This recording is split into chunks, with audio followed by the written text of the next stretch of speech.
नमस्ते दोस्तों।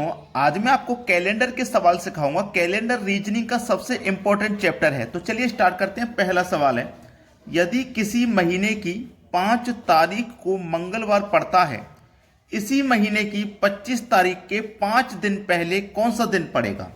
तो इस तरीके का जो सवाल होता है बच्चों को बहुत परेशान कर देता है।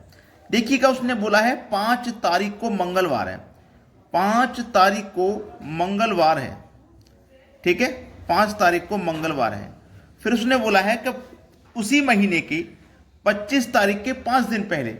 तो 25 तारीख के 5 दिन पहले का मतलब है 20 तारीख को, है ना भाई। 25 तारीख के 5 दिन पहले 20 तारीख होगी। तो इसका मतलब 20 तारीख को कौन सा दिन होगा ये पूछा जा रहा है, 20 तारीख को। अब देखिए 5 तारीख का मंगलवार है, फिर से मंगलवार कब आएगा? 7 दिन के बाद, यानी कि 12 तारीख को फिर से मंगलवार होगा, ठीक है। और फिर से मंगलवार कब आएगा? 12 में फिर से 7 जोड़ दो, यानी कि 19 तारीख को फिर से मंगलवार होगा, क्योंकि कोई भी दिन आप जानते हैं 7 दिन के बाद आता है। अब 19 को मंगलवार है, हमको बताना है 20 का। 19 को मंगलवार है तो 20 को भैया कौन सा दिन हो जाएगा? बुधवार। बुधवार का दिन हो जाएगा 20 तारीख को, यानी कि डी ऑप्शन बिल्कुल सही जवाब है। क्लियर हुआ सभी को सवाल? अब देखेंगे अगला प्रश्न। अगला प्रश्न है, यदि 15 अगस्त 2006 को मंगलवार था तो बताइए 15 अगस्त 2007 को कौन सा दिन होगा? ऐसा सवाल जिसमें कि आपकी तारीख और महीना बिल्कुल सेम है और वर्ष एक वर्ष आगे आप बढ़ रहे हैं, जैसे कि 15 अगस्त 2006, ठीक है। कौन सा दिन दिया गया है? मंगलवार का। मंगलवार का आपका दिन दिया गया है। पूछा कब का है? 15 अगस्त का ही पूछा है, लेकिन अगले साल 2007 के थोड़ा सा आगे, ठीक है, यानी कि 2006 से 2007 थोड़ा सा आगे पूछा है। यहां कौन सा दिन होगा? जब कभी भी आपका तारीख सेम है, महीना सेम है, तो आप पूरा एक वर्ष आगे जा रहे हैं। जब पूरा एक वर्ष आगे जाएंगे तो एक जोड़ेंगे, पूरा 2 वर्ष आगे जाएंगे 2 जोड़ेंगे, पूरा 5 वर्ष आगे जाएंगे 5 जोड़ेंगे। जितना भी बरस आप आगे जाएंगे उतना आपको जोड़ना है, ठीक है। तो आपने यहाँ पे क्या कर लिया? एक जोड़ लिया, यानी कि मंगलवार का दिन था उसमें एक जोड़ लिया। तो अब जो दिन आएगा ना वो बुधवार का दिन होगा, वो बुधवार का दिन होगा। सवाल खत्म हो गया, यहाँ पे सवाल खत्म, यानी कि डी ऑप्शन। अब इसमें एक इंपॉर्टेंट बात है, उसको समझ लीजिए, उसको समझना बहुत जरूरी है। जैसे कि मान लीजिए अगर आपका लीप वर्ष होता, जैसे कि मान लीजिए 15 अगस्त 2007 का बुधवार है और वो कह दे क्वेश्चन में कि 15 अगस्त 2008 को कौन सा दिन होगा, ये कह दे। तो आप 7 से 8 जा रहे हैं, देखो तारीख सेम है, महीना सेम है, 7 से 8 जा रहे हैं तो एक जोड़ेंगे कि नहीं जोड़ेंगे? अब इसमें जरूरी बात यह है कि जब वर्ष आपका 2008 शुरू होगा, जैसे जनवरी फरवरी मार्च अगस्त तक आएंगे ना आप, तो इसमें जो फरवरी का महीना पड़ेगा 2008 में, ये लीप वर्ष है, फरवरी का महीना इसमें 29 का पड़ेगा। और 29 के होने की वजह से इसमें एक दिन और एक्स्ट्रा ऐड हो जाएगा। समझ गए ना? जब हम 2006 से 2007 में आए थे तो 2007 का जब हमने फरवरी काउंट किया था तो ये तो साधारण वर्ष था, तो इसमें फरवरी का महीना 28 का ही था। लेकिन जब लीप वर्ष पड़ेगा तो एक आपको पता है कि फरवरी में एक्स्ट्रा दिन होता है लीप वर्ष में, तो इसमें एक एक्स्ट्रा और जोड़ना पड़ेगा। तो 15 अगस्त 2008 को कौन सा दिन होगा? बुधवार में जोड़िए अब 2, बृहस्पतिवार शुक्रवार, तो यहां शुक्रवार का दिन आएगा 2008 को। ये पूरी बात आप हमेशा सीखा करें। पूरी बात जब आप नहीं सीखते हैं तो सवाल में गलती करते हैं। तो क्लियर हो गई यहां तक बात? अब देखेंगे अगला सवाल। अगला सवाल है, यदि किसी वर्ष में 25 अगस्त को गुरुवार है तो उस महीने में सोमवारों की संख्या कितनी होगी? देखो उसने बोला है कि 25 अगस्त को कौन सा दिन दिया गया है? गुरुवार। तो इस महीने में सोमवारों की संख्या क्या होगी? ठीक है, चलिए हम ये देख लेते हैं कि 25 के बाद में सोमवार आएगा कि नहीं। देखो 25 का गुरुवार है, 26 का कौन सा दिन होगा? शुक्रवार, ठीक है। 27 का कौन सा दिन होगा? शनिवार।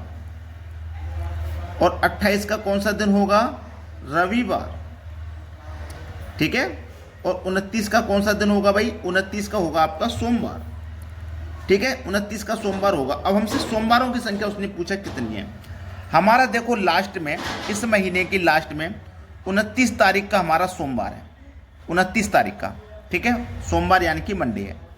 अब 29 से पहले, बाद में तो पड़ेगा नहीं सोमवार, इस महीने में पहले ही पड़ेगा। तो कब पड़ेगा? पहले 7 दिन पहले। तो इसमें से 7 दिन माइनस करके पहले आ जाओ, यानी कि 22 तारीख को पड़ेगा मंडे। फिर से 7 दिन पहले आ जाओ, मतलब 15 तारीख का मंडे होगा। फिर से 7 दिन पहले आ जाओ, मतलब 8 तारीख को मंडे होगा। और फिर से 7 दिन पहले आ जाओ तो 1 तारीख को मंडे होगा। तो 1 2 3 4 5 सोमवारों की संख्या कितनी हो जाएगी? 5। सी ऑप्शन आपके सवाल का हो जाएगा सही जवाब। अब देखेंगे अगला प्रश्न।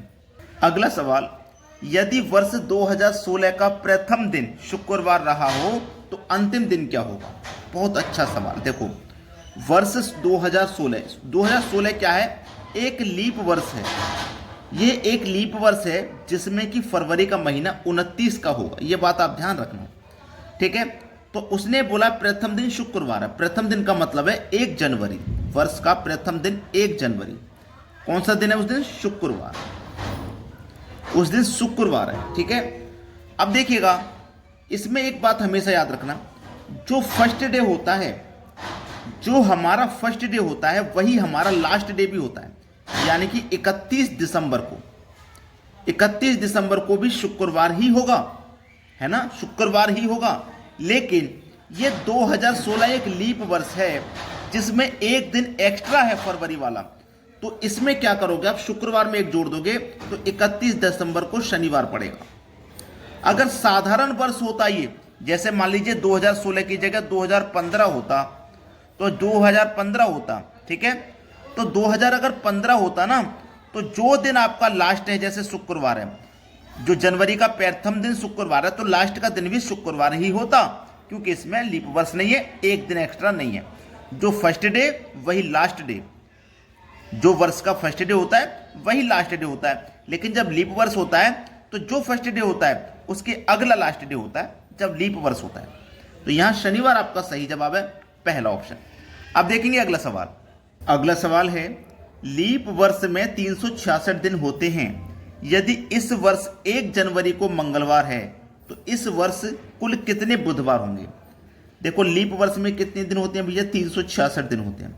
अगर हम इसे 7 से भाग करें तो 52 बार में भाग हो जाएगा और 2 शेष बच जाएगा, ठीक है, 2 शेष बच जाएगा। तो 52 बार का मतलब है 52 बार डिवाइड गया तो 7 से हमने भाग किया। एक हफ्ते में 7 दिन होते हैं, मतलब हमारे टोटल 52 हफ्ते होंगे, ठीक है। 7 से डिवाइड किया हमने तो कुल 52 हफ्ते होंगे। और उसने 52 बुधवार बोला है, मतलब कितने बुधवार होंगे? तो उसमें 52 बुधवार होंगे, ठीक है। इसमें क्या होगा? 52 बुधवार होगा। ये 52 बुधवार है, ठीक है, 52 बुधवार। 52 भी है ऑप्शन में, 53 भी है, लेकिन अभी रुक जाइए।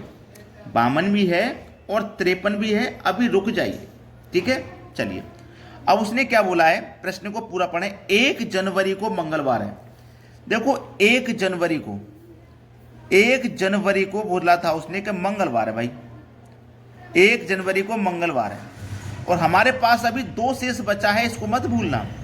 तो इस 2 में जो शेष बचा है वो 1 जनवरी बचा है, 1 जनवरी को मंगलवार है।